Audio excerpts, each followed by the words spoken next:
If you saw my last video, you know why I dislike D&D's so-called races. If you didn't, maybe you'll want to see this before you go any further. The way that most D&D ancestries are designed makes them virtually indistinguishable from each other from a personality and cultural standpoint. But if all that distinguishes two different biological species is a couple of numbers on a character sheet, what's the point in having different ancestries to begin with? As someone said in the comments to the last video, at that point, they're all humans wearing costumes. I am axiomatically opposed to ancestries that are virtually indistinguishable from each other when it comes to how you play them, because it defeats the purpose and the biggest benefit of being able to choose between many ancestry options. I firmly believe that D&D ancestries should be different from each other, especially psychologically. It makes no sense to me that different biological entities would all behave the same way and have the same distribution of personalities when they experience life in such different ways. The elves, for example, live for 7 centuries. If 1 year for a human is equivalent to about 6 or 7 years to a dog, that same year would be a mere month to an elf. An elf with a human friend would see them last for only 8 or 9 years in human equivalent years. It's impossible that this wouldn't affect the way such an ancestry behaves and sees the world. And if this is true for the elves because of their lifespans, what about half-orcs, who are haunted by the voice of a god tempting them to be violent? What about the Gith, who live in a place where time is stagnant? What about the Aasimar, who have dedicated angelic guides and protectors? And what about the humans, who in the middle of all these magical ancestries are doomed to die very quickly? Playing an exotic ancestry with no cultural and or psychological distinction from a human robs the game of the fun of role-playing an actually different life form. That is a unique experience that only TTRPGs can truly provide. Of course, there's nothing wrong if you decide you want to roleplay elves and half-orcs and Aasimar as if they were humans, if that's how you want to have fun. I just think you are missing out on another very special kind of fun, but to each their own. That being said, the game itself doesn't give as many tools to encourage that unique role-playing experience of portraying another species, even when the player would be interested in doing so. Unlike they do with the backgrounds, for example, which give you extra features for fleshing out your backstory, there is no incentive to playing truthfully to your ancestry's culture and personality. They rely almost exclusively on the aesthetic appeal of non-humans to sell new ancestries to the players and keep them buying supplement books. I don't believe for a second that Wizards doesn't want players to roleplay non-humans truthfully and experience new, interesting, and fun ways to enjoy the game. However, the most interesting parts of each ancestry's lore is hidden in supplement books or buried in past editions, and the ancestry's mechanics don't really encourage that kind of play either. Many of them don't even make you feel like you're playing a different species. They don't reinforce the fantasy of being a Goliath or a Tabaxi or a Tiefling any more than a normal feat would. That is why, in my games, I chose to completely revise every single ancestry I allow in my homebrew setting of Arcadia, and included special optional features that reinforce the fantasy of playing as an alien fantasy species.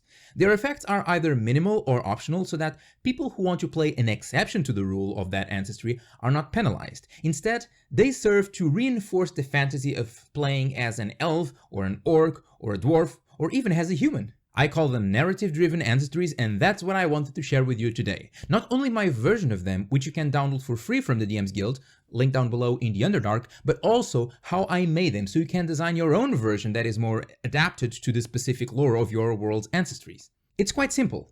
All you need to do is add 2 special groups of features to a pre-existing ancestry, the Ancestry Alignment and the Ancestry Quests. Ancestry alignment features are meant to reward players who roleplay according to their ancestry's lore. For example, my version of dwarves has a feature called Honor to the Clan. Whenever a dwarf crafts a masterpiece, accomplishes a great achievement, or vanquishes a dangerous creature, they can proclaim that conquest in the name of their clan instead their own. If they do, the dwarven gods grant them temporary hit points to reward their efforts and dedication to the clan. A reward as simple as temporary hit points will be more than enough for players to start dedicating their victories in honor of their clans left and right. But doing that on its turn is also more than enough for players to start thinking about their dwarf's clan. Who are these guys I'm dedicating my victory to? Do I have a family there? Why am I not with them right now? I designed it this way because the clan is probably the most important thing to a dwarf according to lore, so this ends up being a subtle way to incorporate that into the character. And notice how it's not mandatory. Nothing bad happens to a dwarf who doesn't dedicate their conquests to their clan. It instead serves as an extra advantage given to dedicated players who truly embrace what it means being a dwarf. If you want to design your own ancestry alignment features, think about the most central concept of an ancestry and what kind of behavior from the character would reinforce it. Try to think of something concrete. For example, the dwarf must do something that brings honor to their clan is too vague. The dwarf must forge a magnificent weapon is subjective. Don't go too far in the opposite direction either, because the dwarf must kill an adult blue dragon in the name of the clan, not young white, not ancient red, but precisely adult blue, might be a bit too specific for it to be feasible. It is a spectrum where you need to find the sweet spot between concrete enough that it isn't too vague to understand or is easily exploitable, but loose enough to give players enough freedom to incorporate it into their roleplay naturally and often. For example, I ended up settling for the dwarf must craft something worth at least 100 gold pieces, or achieve an accomplishment that gains the recognition of the whole settlement, or deal the killing blow on a creature they never slayed before. Do you think this is still too specific? Leave your thoughts down below in the Underdark. Your help is greatly appreciated. Bear in mind that these features are meant to be more of an incentive to play with the lore than a punishment for those who go against it, especially because going against the lore can be a valid conscious choice too. In the rare cases where I wrote a punishing ancestry alignment feature, I made sure that either the consequence would be fairly trivial or that its trigger would be a very rare occurrence. For example, in my Death Sovereign homebrew ancestry, which I talked about in this video, Sovereign Pride states that if a good aligned creature harms the Death Sovereign, they must die for their sin. This is pretty extreme, but the Death Sovereign is supposed to be a deeply evil ancestry. There is no way an evil overlord would allow their moral enemies to hurt them and walk unharmed. But if you think about it, how many times would an evil Death Sovereign suffer actual damage from a good aligned creature that isn't an enemy? Probably not a lot. At the same time, the consequences for the Death Sovereign if they don't kill such a transgressor is simply disadvantage in all ability checks until they complete a short or long rest, to convey how their authority was undermined. It's a pretty mild punishment. If anything, it adds extra weight and drama when they choose not to kill the good guy. Death Sovereign! The good king's messenger just slapped you in the face. Aren't you going to kill him for that? No. I need them to go back to their king and deliver our terms. I will not be seen as a mindless monster and summon the fury of all surrounding nations. But what about your subjects? What about morale? My subjects will behave if they're truly loyal to me. Besides, just because I will not act this instant doesn't mean I will forget this. Vengeance is a dish best served cold. I usually come up with 2 ancestry alignment features and try to make their rewards fairly small as well. The goal is not to wreck the game's balance, just to provide a small incentive to roleplay. If you do design a very advantageous feature, consider nerfing or even removing one of that ancestry's other features just to keep everything balanced. And what about the ancestry quests? What are those? Actually, they're a direct copy of my favorite mechanic from 10 Candles, the moment. It translates a very important and pivotal moment in the life cycle of every ancestry that can either make or break an individual. Stuff like an elf's stance towards their cycle of resurrection, or a tiefling's decision to embrace their hellish heritage or reject it. Normally, a player would completely bypass all that lore since there's no incentive to play through it. With ancestry quests, however, you are encouraged to explore those story beats, kinda like optional side quests that don't detract from the main storyline, but instead serve to give you more powers and allow for a deeper character development. They give players a chance to set up a side climax in their story deeply tied to their ancestry and live through the build-up until that moment. For example, the ancestry quest for my version of the halfling is called The Telling of the Tale, because halflings who defy the norm of their ancestry and go adventuring usually do it to gather stories and experiences. If you're curious to know why halflings do this, you can check this other video of mine, but to put it short, they gather these stories to bring them back home when they retire and tell them to their friends and family. Very Bilbo Baggins-like. So, to complete their ancestry quests, my halflings must travel back to their homelands or wherever their family lives and host a big event that culminates with the halfling telling the tale of the adventure they lived so far to the whole village. And if they're successful, their innate lucky trait increases in range, so they become able to reroll not only natural ones, but also 2s and 3s, maybe even 4s. The time the halfling picks to complete this quest is very important.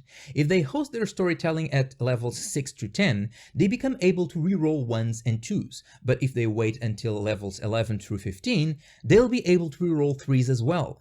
This measures how epic was the story they amassed that far. If you complete the quest early, you get an early boon for the rest of the campaign, but if you wait until you're at higher levels, you'll have a bigger story to tell and that boon will be even better. What would you choose? Once again, this is a completely optional feature. If a player chooses not to fulfill their ancestry quest, they suffer no downside, they just miss out on several boons. But unlike the ancestry alignment, these don't need to be small. It is expected that a character won't complete their top ancestry quest until they are more high level, by the time they are already collecting several magic items. So you can think of these quest rewards as an additional magic item that is within the character. If you're designing a particularly complex narrative-driven ancestry, you can even create several quests that give a better sense of progression through your ancestry's lifecycle. My Death Sovereign, for example, has 2. One at early levels that turns them from a regular skeleton into an awakened one capable of speech and more, and another one at higher levels when they truly become the Death Sovereign, the epitome of all skeletons. And if you're adapting an ancestry with subraces that are somewhat associated to the species' life cycle, you can even tie those subraces into your ancestry quests, almost like completing the quest is what actually defines them as part of that subrace. For example, my version of the orc doesn't have any subraces per se, but I designed subdivisions of orcs called allegiances, and those are defined by what ancestry quest the orc completes. All orcs are born the same, equally unaligned and equally haunted by the voice of Grumsh. As they grow older, it's up to them to decide what they do about it. If they decide to give in, they can complete the quest to devote themselves to the orcish pantheon and receive their blessings. If they want to oppose it though, they can take a different quest to conduct a ritual of renouncement. By choosing another allegiance, they may lose some of the favor with the orcish gods, but at the same time, their newfound freedom may come with some other advantages. If you want to learn more about my narrative-driven ancestries, you can download the full PDF for free from the DM's Guild, link down below in the Underdark. It only has the 4 core ancestries, human, dwarf, halfling, and elf, but my plan is to publish a full Arcadian almanac with all the species that exist in my world. That will probably not see the light of day anytime soon, but when I release it, I will make a video about it and leave a link in the eye up there. But the good news are, you don't need to wait for my version, you can just make your own. In fact, since every DM has their own specific tweaks to the lore, that's probably better anyway. I just hope the guidelines I shared with you in this video serve you well as a template, or as inspiration for you to come up with your own solution to encourage players role-playing their ancestries and not just humans with costumes. Please share your thoughts and reviews about narrative-driven ancestries in the comments, and if you like this video, check out these ones on my left where I dive deeper into the lore of several ancestries and talk about how players can play deeper characters by incorporating the lore into their roleplay. And don't forget to like the video to help it reach a wider audience, I really appreciate that. Thank you for watching, I'm the first Arcadian, and you killed my father, prepare to die.